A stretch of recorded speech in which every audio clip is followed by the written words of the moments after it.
তারিখটা ছিল ১৬ জন, Iran Israel সংঘাতের চতুর্থ দিন। পাহাড়ের পাদদেশে মাটির প্রায় ১০০ ফুট গভীরে তৈরি এক গোপন বাংকারে বৈঠকে বসেছিলেন ইরানের প্রেসিডেন্ট ও শীর্ষ নেতারা। কক্ষের ভেতরে ছিল টান টান উত্তেজনা, মোবাইল ফোন পুরোপুরি নিষিদ্ধ ছিল।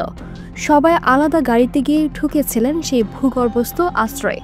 মনে হচ্ছিল নিরাপত্তার দেওয়াল এতটাই পুরো যে বাইরের কেউ কোনোভাবেই জানতে পারবে না। কিন্তু ঠিক বৈঠক শুরু হওয়ার কিছু পরেই অন্ধকার আকাশ কাঁপিয়ে ছুটে আসে ইসরায়েলি যুদ্ধ বিমান। মুহূর্তে ৬টি বোমা আছড়ে পড়ে বাংকারের প্রবেশদ্বার ও প্রস্থান পথের উপর। বিস্ফোরণের শব্দে পাহাড় যেন কেঁপে ওঠে।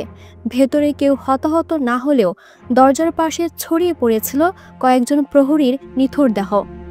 এই হামলার পর ইরানের গোয়েন্দা ব্যবস্থা একেবারে অচল হয়ে পড়ে।